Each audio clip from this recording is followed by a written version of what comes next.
donner la parole à Pierre pour le deuxième point sur l'harmonisation des tarifs de bibliothèque.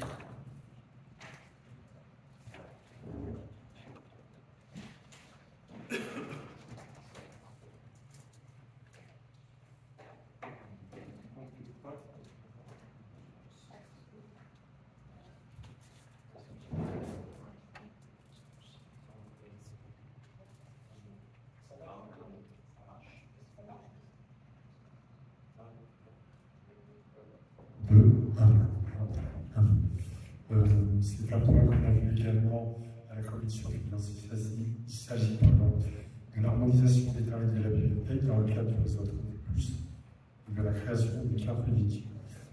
La mise en œuvre du réseau intercommunal de la bibliothèque Plus implique la création des cartes uniques d'abonnement dont les tarifs sont les mêmes, quelle que soit la bibliothèque d'inscription de l'usage dans le réseau et en fonction de la catégorie d'usagers. Un travail d'harmonisation a été réalisé puis approuvé par le COBIL du 4 mai et du 13 juin. Une proposition des nouveaux tarifs doit être applicable au 1er octobre. Il y a le service de navette documentaire interbibliothèque soit développé et était déjà mis en place. Le Conseil municipal de Chasse a déjà approuvé en septembre 2022 la convention de cofinancement du fonctionnement d'une partie du réseau ainsi que le commande pour la réinformatisation et l'équipement RFID des bibliothèques. Proposition de délibération, je vous passe tout ça, en considérant que la mise en œuvre du réseau 30 et plus implique la création d'une carte d'abonnement dont les tarifs sont les mêmes, quelle que soit la bibliothèque d'inscription de l'usager dans le réseau et en fonction de la catégorie d'usager. Considérant le travail d'harmonisation réalisé par le comité technique et approuvé par le comité de pilotage du réseau assemblé dans la séance du 4 mai 2023.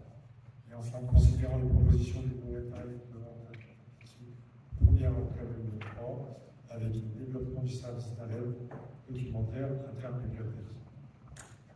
En prenant la délibérée avec la majorité, approuver l'application des nouveaux tarifs de bibliothèque tels que présentés en index, dit que ces tarifs seront applicables à compter par contre le 1er octobre 2023 et autorisés M. le maire. Vous avez en annexe les nouveaux tarifs qui seront applicables donc à partir du 1er octobre. Alors bien évidemment, il y a eu une augmentation du tarif puisqu'on passe de 4 € à 10 €. Et au vu des tarifs des services proposés, et vu que c'est un barème qui a été approuvé à l'unanimité, je pense qu'on peut l'adopter sans problème. Vous avez des questions? On note bien qu'il y a une augmentation du coup des tarifs, mais c'est indépendant de la commune, puisque ce sont des tarifs qui ont été validés au niveau collectif avec toutes les autres communes qui font partie du réseau. Donc à ce moment-là, c'est dommage. Mais on a au moins obtenu les 26 ans d'avoir la limite à 26 ans pour les jeunes travail, compte tenu du projet initial qui était à l'époque qui a commencé à m'occuper. Donc nous on validera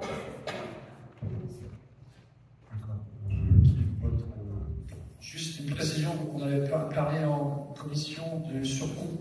Donc le surcoût, on l'avait vu, je ne sais pas si vous vous rappelez, en septembre 2022, qui expliquait clairement qu'il sera partagé entre les communes de Chasse-sur-Rhône, de Chaudun, de Chuzel, Jardin, les Côtes d'Arrêt, Lusinière, Romantin, et ça pèse en fonction du nombre d'habitants. Donc la part qui va revenir à Chasse pour ce surcoût, c'est d'environ 7 000 € par an. Donc voilà. Même si c'est un surcoût, ça reste quand même mesuré par rapport au nombre d'adhérents et par rapport au service rendu. Surtout que le fait d'avoir une carte unique va augmenter dans toutes les autres bibliothèques où ça s'est passé, on augmente considérablement le nombre des abonnés qui arrivent. Merci en tout cas pour la précision. Vous passez au vote, Pierre. Qui s'abstient? Qui vote contre? Qui vote pour?